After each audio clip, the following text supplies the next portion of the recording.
What is up, everybody? Welcome into this Thursday episode of Flippin Bats. We got a ton of stuff to talk about today. We got a no-hitter last night. Michael LORENZEN of the Phillies threw a no-hitter. We have making a statement today. The Orioles' wild suspension of their broadcaster, Kevin Brown. We'll talk all about that. Who is going to end up with the #1 seed in the American League? We're going to talk Mariners. Can they get into the playoffs? Honesty hour as well. I got a lot to say about the culture of the Chicago White Sox. Fan questions to end it. This one is going to be a lot of fun. Let's get to it.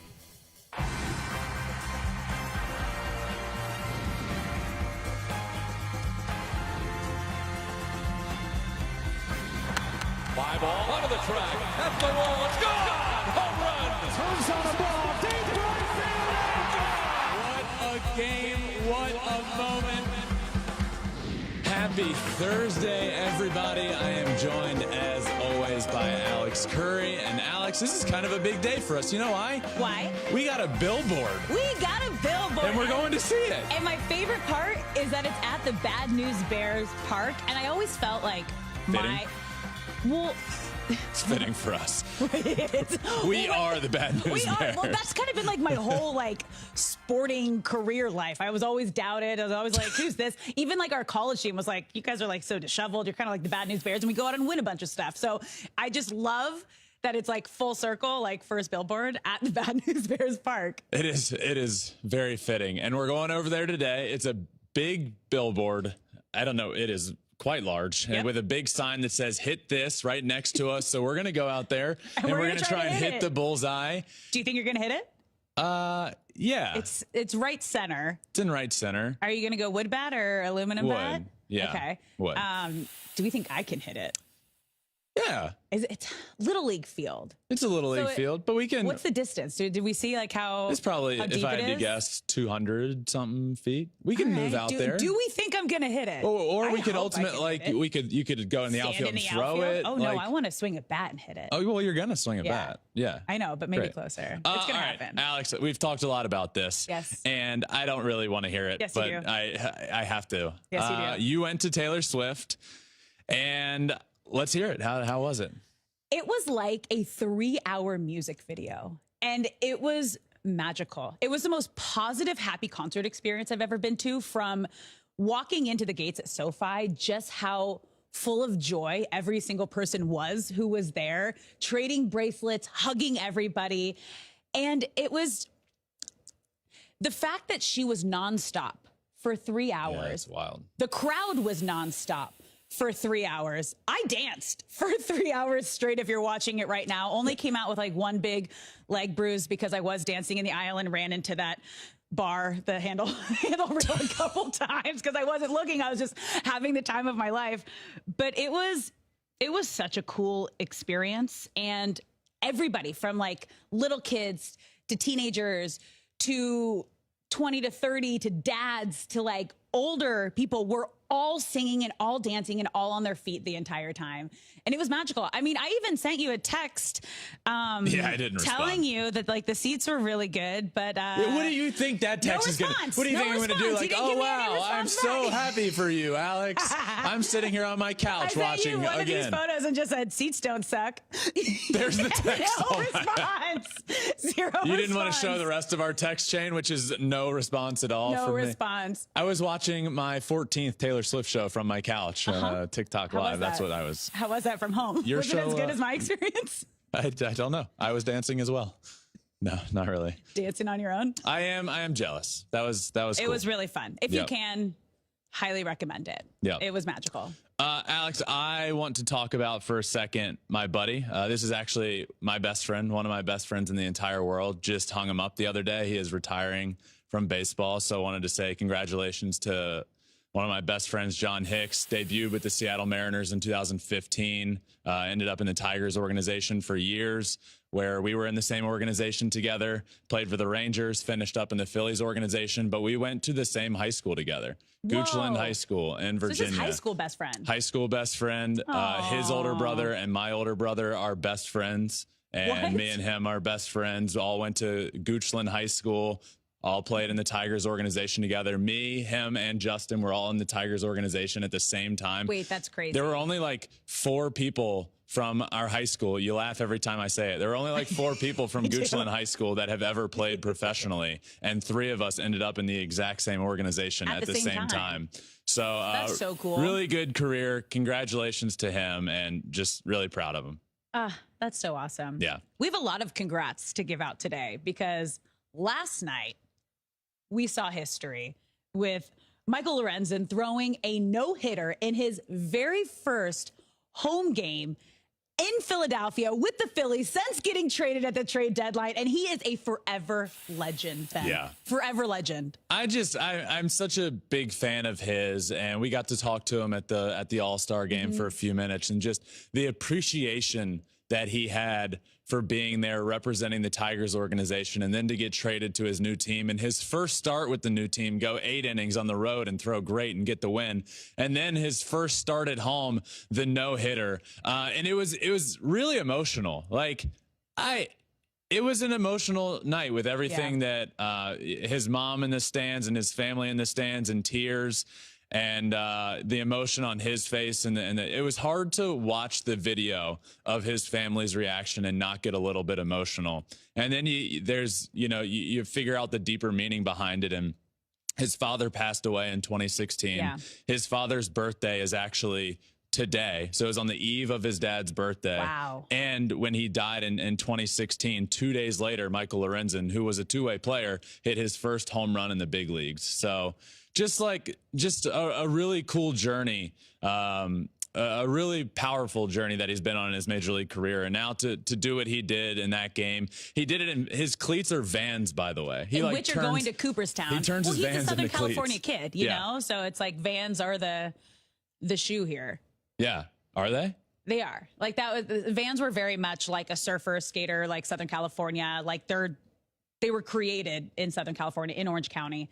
So it's, yeah. The more you know. Yeah. But another part, like you mentioned, just kind of the meaning behind all of this and the emotion that was surrounding it. The first question he was asked in his post-game interview by the broadcasters were, what would your father have said to you in this moment? What do you think he would have thought? And he said, now you're getting me all emotional. Yeah. And he just said, attaboy, way to finish it. And that's when I lost it. And then back to his mom and his wife in the stands, just freaking out, crying. Like it was great. It was so cool. And knowing how much Philly fans rally around their players, and especially big moments like this, I can't even imagine the emotion and the love that he felt in that moment. Yeah.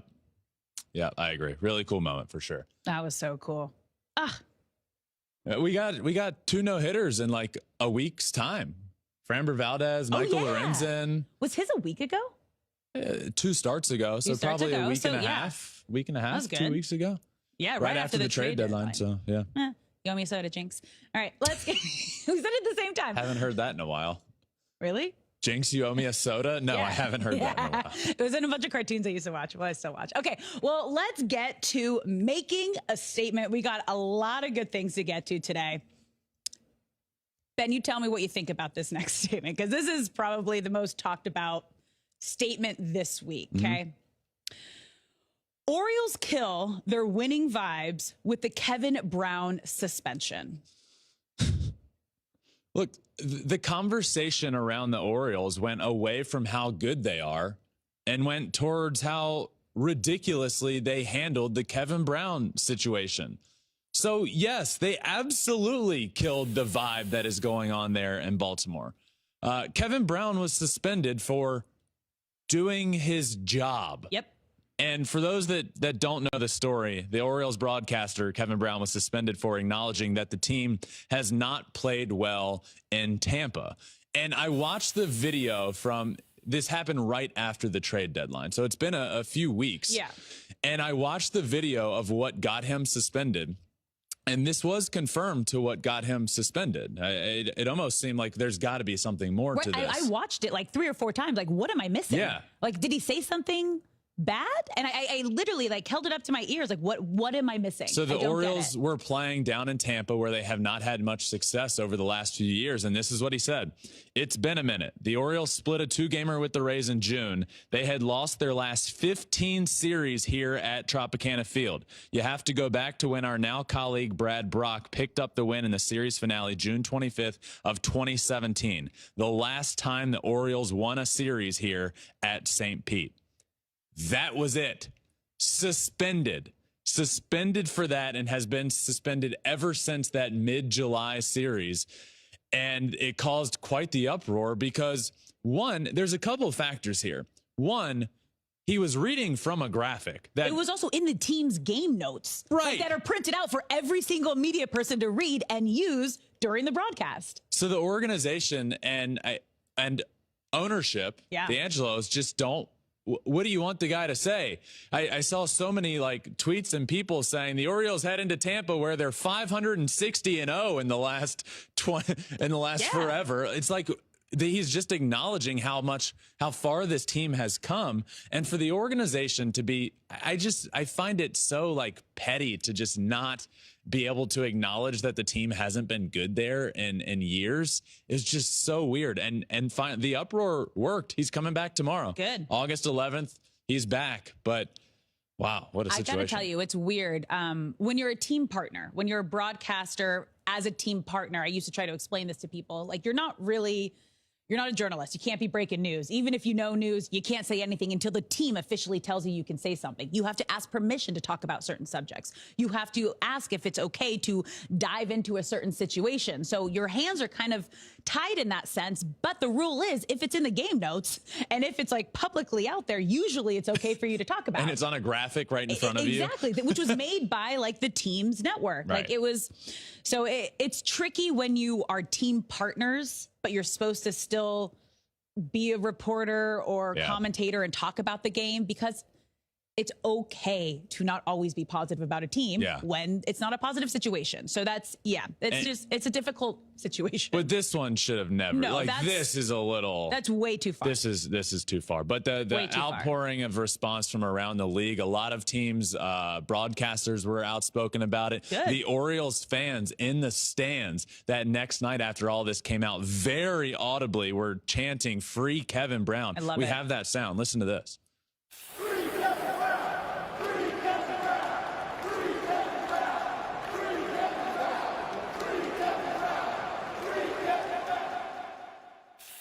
I have chills. I love that. I love that. I Really love that. cool. And now he's back. So, Good. well, he's coming back tomorrow, August 11th. So, I wouldn't say a good.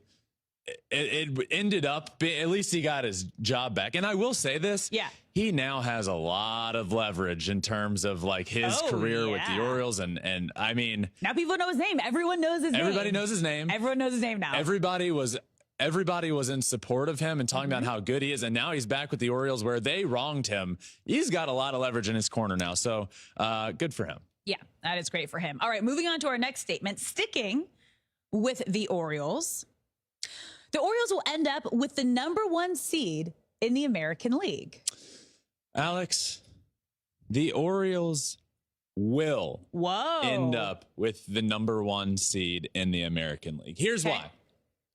The closest teams are the Rays, who are 2 games behind them, the Rangers, who are 2.5 behind them, and the Astros, who are 4.5 behind them. So those are kind of the 4 teams that have any shot at the #1 seed.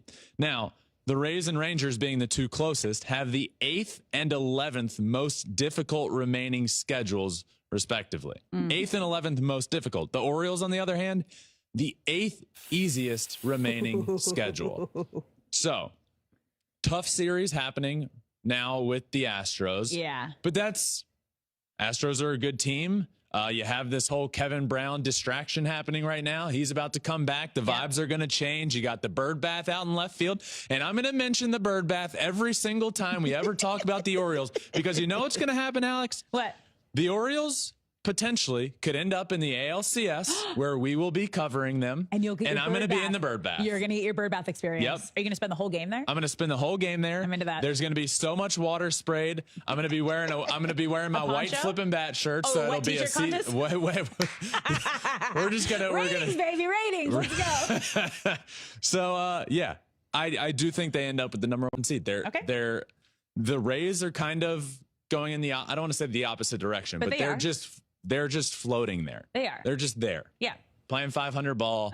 They're okay. They're playing a little better now than they were, but the Orioles have been playing great baseball all year long. I don't see that not continuing, especially with the easy schedule that they have remaining. Give me the Orioles with the number 1 seed. All right, well, let's talk about the Rays in our next Making a Statement. The Rays' World Series hopes now dim with Shane McClanahan's injury. Yeah. So things were already looking grim for the Rays over the last few months in terms of just not playing the way they were at the beginning of the year, about 500 baseball. But now they lose their best pitcher and the potential favorite to win the American League Cy Young Award. Without him, they can't win in the playoffs. No. They cannot win a World Series. They might win a series, but without Shane McClanahan, the Rays cannot win in the playoffs. You just can't. You need those. The formula for winning in the playoffs has been there right in front of us for years now. You need 2 stud pitchers with a third that pitches like a stud. Yep. Let's look at the Astros and Phillies. You have you have Zach Wheeler, Aaron Nola, Ranger Suarez. Astros, you have Justin Verlander, Framber Valdez, and then in years past, you're with Garrett Cole, Zach Greinke. They had Christian Javier last year. The Nationals a few years before, you have Max Scherzer, Steven Strasburg, Patrick Corbin threw in there. Was throwing well there. The formula is there. Yeah. You need 2 stud aces and a guy that's going to throw really well as a third. The Rays have Tyler Glass now. I fully believe he can be a stud ace in rotation. Let's use Zach Eflin, for instance, here. They lose so much depth in a rotation, and losing that big arm, if you're the Rays, is, I think, the nail in the coffin of your World Series hopes this year. I don't think they can do it. And this was the fear when you hear forearm injury. Yeah. Right? Because that's usually the first sign to a major surgery, something like that. And now he's highly unlikely to pitch again this season. So it's unfortunate, very unfortunate. But now let's move to the AL West for our next statement.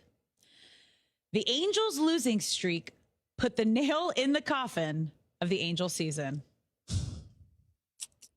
I'm not yet ready to say it's over, but that losing streak is exactly what they needed to avoid. Yep.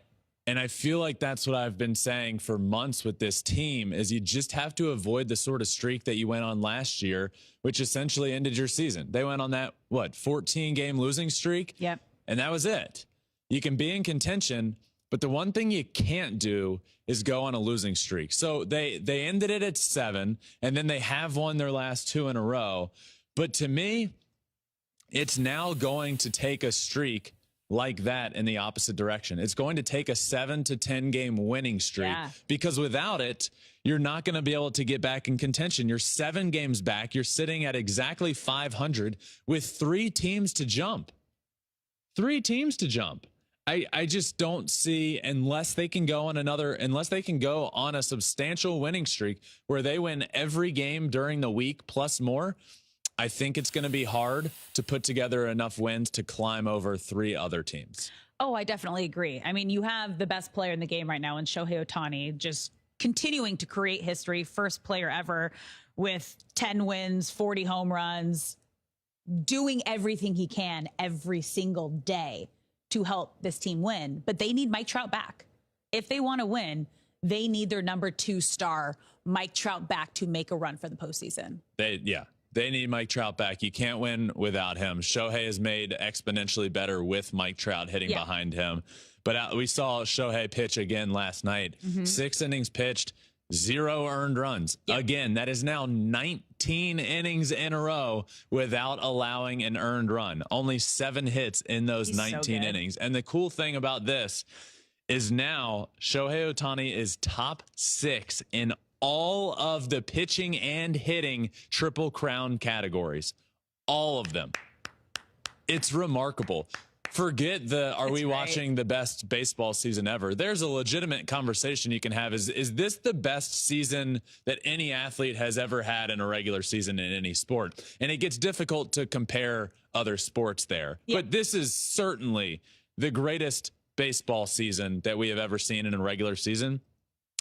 I've mentioned before, it's frustrating that you lose a little bit of that with the Angels. Like the talk becomes the Angels losing streak. That's what we talked about in this week in Shohei Ohtani news. It's like every great thing that he does gets overshadowed by the team as a whole not being able to win games. Right. The conversations become the losing streak, losing Shohei, or the Angels are going to lose Shohei, instead of just acknowledging what's happening right here in front of us, which is the greatest season we have ever seen. But that season continued. He threw 6 shutout innings again, or 6 innings with no earned runs, and his unearned run streak is at 19 innings now. It's remarkable. First player in Major League Baseball history with 40+ home runs and 10 or more wins on a season. In the history. Only player ever. Alex, ever. Not Babe Ruth, not old Hoss Radbourn back in the day. No, he has forever cemented himself in the history books of Major League Baseball. Yeah. He's already there. Yep, he is. He's there. Nail in the coffin, though, not yet ready to say that. All right. Not yet. I think it'll depend on when they get Mike Trout back. That might be it. I've kept hearing soon. That's all I can. There isn't an exact date. I've looked. I haven't heard that yet, but I don't know what soon means. A week. What does soon mean? Does it mean a week? I don't know. That's the scary I thought part. it meant a week. Because 2 weeks, that could be the nail in the coffin. 1 week? If that losing streak, 500? if they didn't win these 2 in a row, if that losing streak continued to 10 games, no, you can't. That's it. All right. They need him back. They do. They really need him back. All right. Well, let's stay in the AL West and talk about your guy. Kyle Tucker has earned a top-tier contract. I have 3 words. Pay the man. Pay the man. Yeah. If not for a guy named Shohei Ohtani, Kyle Tucker is the American League MVP this year. He is criminally underrated in the game of baseball. Kyle Tucker is the most underrated player in the game of baseball. He's hitting .296 this year with 21 homers, 84 RBIs on the season, 24 stolen bases. And get this, people don't realize... I'm going to get passionate here. Didn't even think it's happening. I am. I love Kyle Tucker. He's a friend. I like him, but let's talk about him as a baseball player. This is no bias. Let's talk Kyle Tucker as a baseball player. In his career, Kyle Tucker has 94 homers and 77 stolen bases. What kind of category does that put him in? I will tell you. Players with those numbers or better through their first 510 games of their career.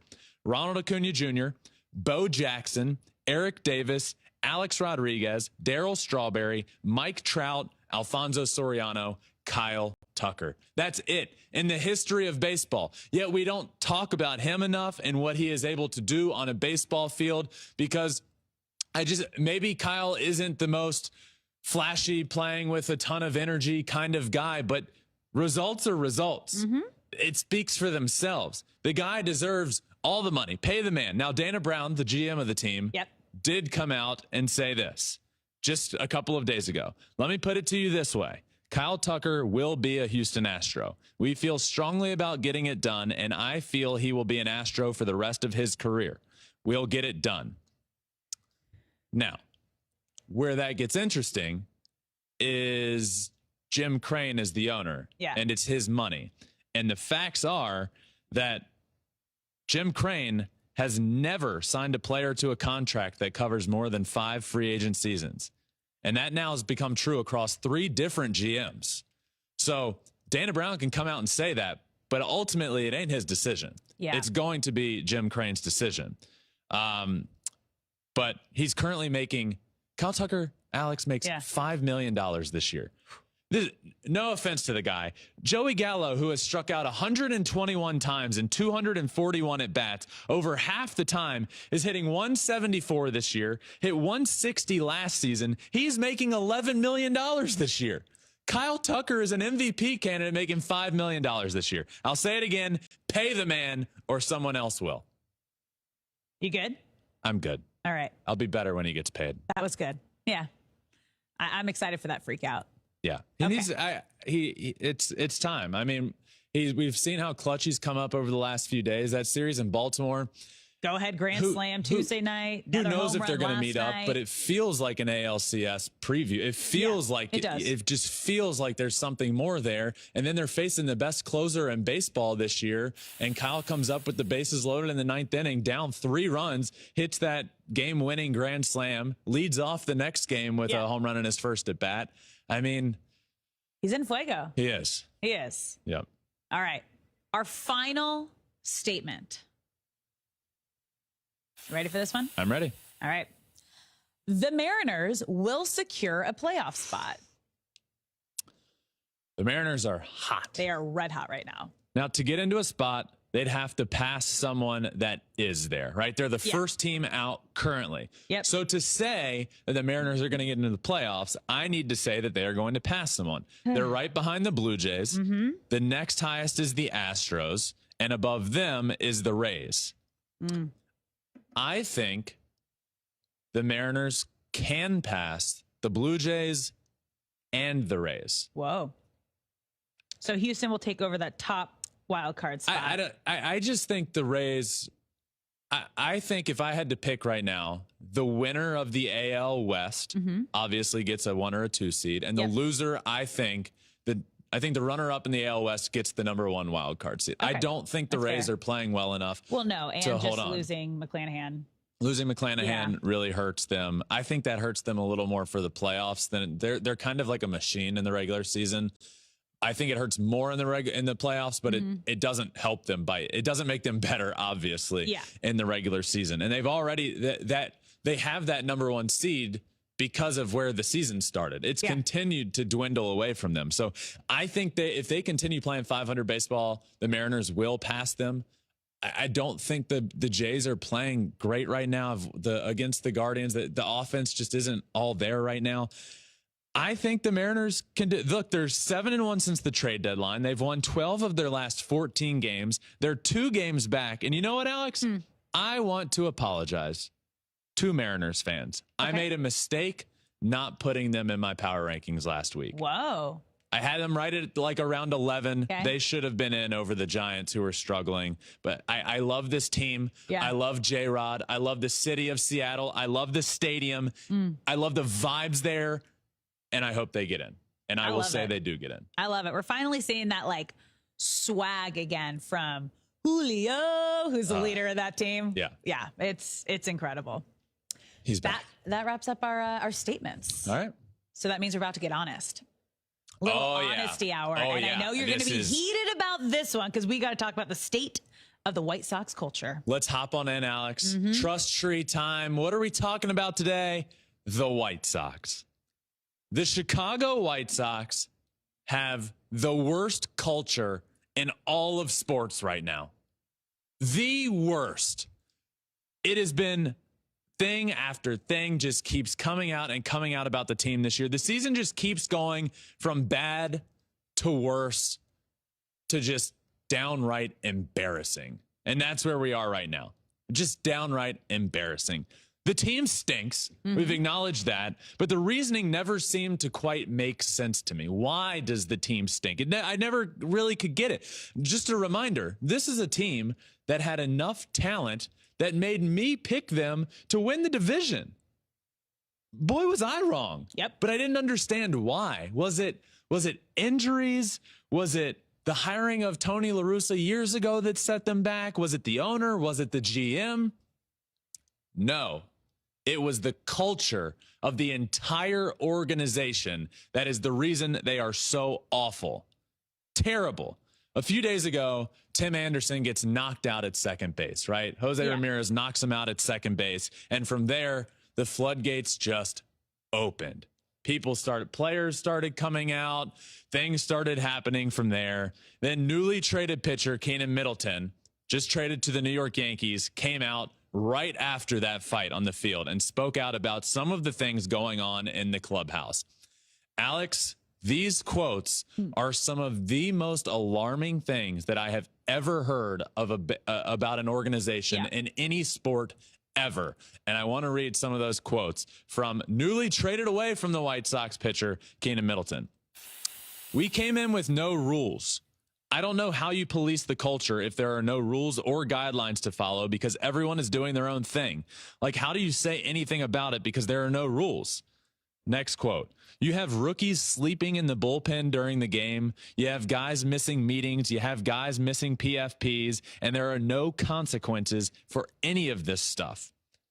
The second I found out I was traded, I shaved my face." He went to the Yankees, so he had to shave. "I shaved my face. I was ready to play by their rules because all I want to do is win games. You know how to act here. You know how to be, you know not to be late, and you know there are consequences if you are late. Lastly, when I got to spring training, I heard a lot of the same stuff was happening last year. It's happening again this year. So not sure how I could change it. They don't tell you not to miss PFPs. They don't tell you not to miss meetings. And if it happens, it's just okay." It's a DGAF culture. Yeah. And that, Alex, is just the first thing that came out. But Lance Lynn, also newly traded to the Dodgers, actually came out and was asked about those quotes. Now, Lance Lynn has been there for a while, by the way, been with the White Sox organization for a while. His take, "I was there a lot longer than Key was." He's not wrong. Yeah. And he was also asked about all of his quotes, and he said, "I'll tell you what I disagree with," and then stopped talking, and that was it. Yeah. So he disagreed with none of it. No, I know Keenan well from his time with the Angels. Like, he's a great person. He works hard. He wants to work hard. He wants to be great, and he wants to win. But when you say it's a culture issue, that means it's the entire organization from top to bottom. You're like, is it ownership? Is it the GM? Is it the manager? It is everybody. No one is taking accountability. No one is taking responsibility. No one's being a leader and setting the tone and bringing everybody together. And you're not going to, let alone win games or like your ultimate goal, win the division or World Series, if you don't have that cohesive, everybody buying in and on the same page. It's everything. It's not going to happen. It's everything. And it starts, if you want to point the finger, point it at Jerry Reinsdorf, the owner, who hired his good pal, Tony La Russa, to be the manager years ago. Just hired him because they were good friends. And then, you know, everything's just been downhill, it feels like, since right before then. But it's always been like searching for the answer. And then there was a story, Alex, after Keenan came out and said all of that. Then there was a story that came out, and I'm not sure this has been fully proven, but this was everywhere. Okay. Right, but the day before the All-Star game, Yasmani Grandal, who's been there for years, veteran player, had a solid career. Yasmani Grandal shows up the game before the All-Star break and looks at the lineup, and he's not in it, and says he's leaving. He's going home. He's getting out early. All-Star break. I'm not playing. I'm going to get out of here. Yeah. Tim Anderson, who is sitting in the tub, heard this and said, "You can get the F out then. Just, we don't want you here. If that's your attitude, get the F out of here. I'll pay for your F and flight. Get out of here." Yasmani Grandal goes over to him in the tub and slaps him in the face ahead of the game, right before the All-Star break. And Tim Anderson played that game. He went over. Yasmani Grandal ended up pinch hitting in that game, and then the All-Star break happens. But it's just like, culture-wise, currently the worst culture in sports. Now that Dan Snyder's out of the Washington football thing, that new ownership in there. So this is currently the worst culture in all of sports. It's unbelievable. Tim Anderson just like wanted to get hit in the face. He was like, tough month. Yeah. What? That's just tough month. But Tim Anderson had the balls to be a leader in that moment. Yeah. You know? Yeah. Like I don't blame him. He was the one that was like, dude, if this is your attitude, you can get the hell out of here. Yeah. So, He's probably frustrated. That ended He's up probably getting extremely frustrated. That ended up getting a slap in the face. Yep. But he was in the right there. Okay. Uh-huh. And then he gets punched, and yep. It's That's just what I'm been saying. It's been a whirlwind for the White Sox and for Tim Anderson the last month or so. And I just feel bad for the players. Like, this is what you love to do. This is supposed to bring you joy, and it's probably the most toxic, frustrating work environment to go to every single day. Yeah, I mean, the players that are getting out it has to feel great. Thank God. Yeah, and then there's Keenan Middleton, who came out with all of those quotes and is the one that sort of set the image on the culture of the White Sox. Yeah. Now with the Yankees, guess who the Yankees just played on the road back in Chicago? And Keenan Middleton comes into the game, and the White Sox just don't acknowledge his existence. They don't put his name on the scoreboard. It was blank. There were multiple scoreboard or angles where you were supposed to have the pitcher name right there on the defensive positioning, just blank. And then on the scoreboard over where it says the pitcher's name, it's just blank. It's so petty. And it was 2 innings worth of this. He came back out and it was the same way. Yeah.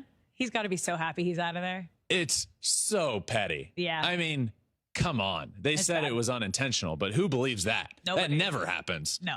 Come on. No. Ridiculous. Yeah. Yeah. Honesty hour. Worst culture in sports right now. Oh, hands down. Yeah.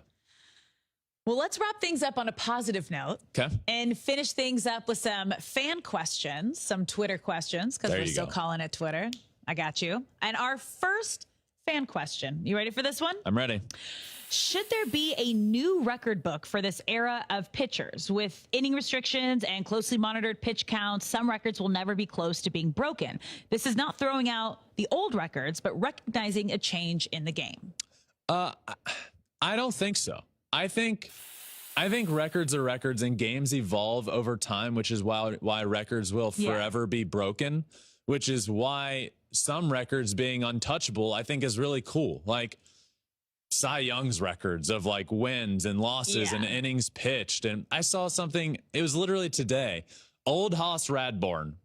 It almost feels like he didn't exist. Well, he did. In one season, he threw 670 innings in a year. Oh my gosh. I mean, there's just, I think having the record book the way it is allows you to have certain conversations. And yeah, we can look at stolen bases and point to 2023 as like, okay, well, remember 2023 is the year that the rules changed. Yeah. Or we can look back to the year that Bob Gibson had arguably the best season of all time on the mound and say that was the year that resulted in the pitcher's mound getting pushed back.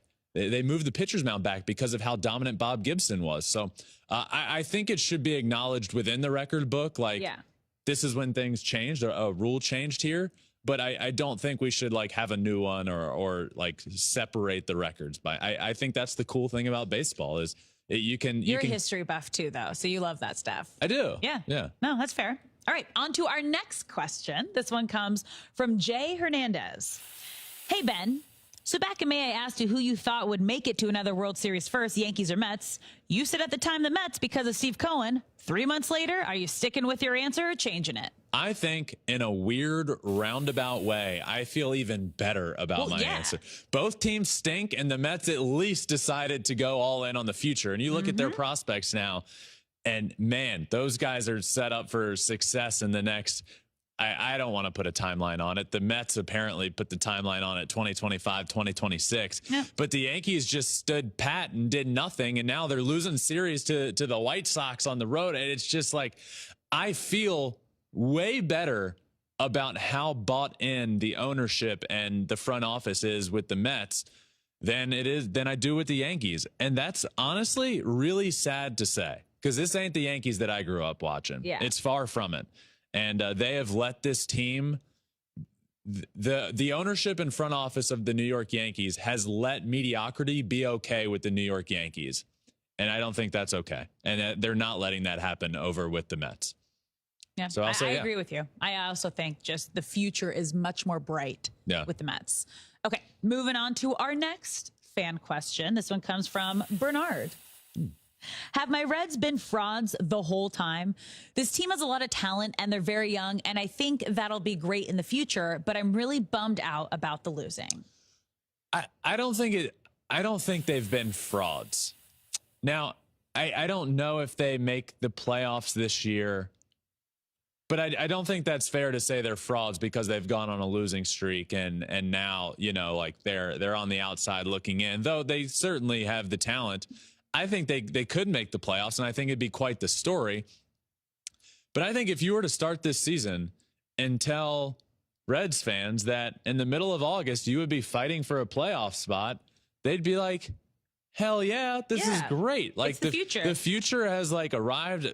Clearly Ellie must have gotten called up, and Matt McClain's having a good year, Spencer Steer, Andrew Abbott. And if you were to tell them that Hunter Green and Nick Lodolo would be out the majority of the year and they're still in this position, I think you walk away from this season head held extremely high if you're Reds fans, whether you make the playoffs or not, because the future is so bright for this team. And they are not frauds. They're just a very young team that is currently learning how to lose. The game is full of ups and downs, and the more consistent you can be, the better. And look, they're learning right now how to go through those downs, and they're going to be better for it in the long run. Can they make the playoffs? Absolutely. Will they? I'm not sure, but does it make them frauds that they've gone on this losing streak and fallen out of a playoff spot right now? Absolutely not. Yeah, that's fair. We got one more fan question here. Okay. You ready for this one? Yeah. All right. What is the best, most underrated ballpark food? I just had to look up mine so I could get the name right. What is your answer? The Puesto Tacos. No, they were so good at Padres. At Petco Park. Oh, those. Yes, the Puesto Tacos. I went with the You with Puesto the burrito, which wasn't as good as the taco. They Says who? Says me. I looked at it and I saw it, and my tacos That's were way not better. how eating and works. Rego, our producer Rego, tried both and Rego said the got the wrong tacos. thing. He said tacos were way better. They melt the cheese. Rego knows nothing. Like they crisp it on the outside, both sides on the taco, and then it was just. It was so good. That was like my favorite ballpark food. I'm also a huge taco person, so it was amazing. I don't know what the most underrated is. I can give you the most overrated though. Don't. I know what you're going to say. Dog. No. Classic. No. Delicious. One. And they even make them gluten-free now, so it's bomb. I'm happy. It's a hot dog. Yep. Let's just acknowledge that. It used to be a Dodger dog, but then they screwed over the guy that actually made the so Dodger dogs. Most recent you're upset with, but you can't bag on the OG Dodger dog.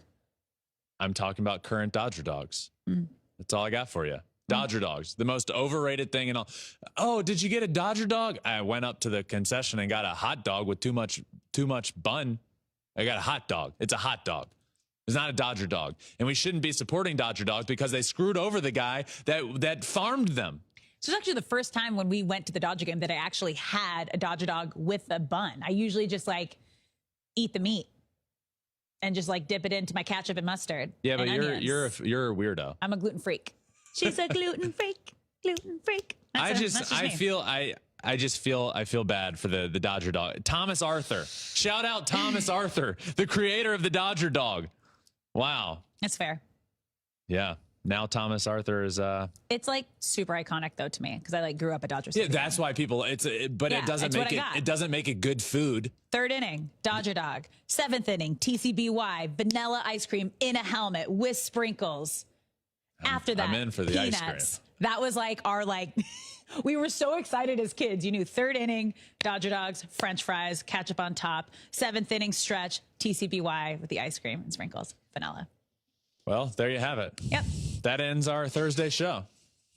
And now we're going to go hit some balls at our billboard. And now we're going to the billboard where we're going to try and hit the bullseye, and we'll keep you posted there. It's in right center field, so going to have to go oppo, but I think I can get it done. Also, fun fact, there's a highway directly behind the field, so it's going to be... How many are going to go over and Ben's going to hit a ball into the 405? It's the 405 that's right behind it. Right. So it's not just a highway, it is the freeway. And I don't mean... 405 freeway. I've really struggled. At the Santa Monica exit, this is an extremely busy part of the 405 freeway. I've really struggled with this because this is by no means bragging, but I was a professional baseball player. I can hit. So if I'm trying to hit a bullseye that's at the top of a fence in right center field and right behind the fence is the 405, it's going to be Let's just hope nothing bad happens. Let's just hope nothing bad happens. Really hope nothing bad happens. But we'll keep you posted. There will be a lot of content coming from this. There will be videos. We'll talk about it as well. But we are going to do that now. So that wraps up our Thursday show. Thank you all for listening. Make sure you're subscribed, following wherever you listen to your podcast, Apple, Spotify, wherever. We're also on all social media, including YouTube, where you can watch every single thing we do at Flippin Bats Pod for all of them. But until tomorrow, my friends, this has been another episode of Flippin Bats. Peace.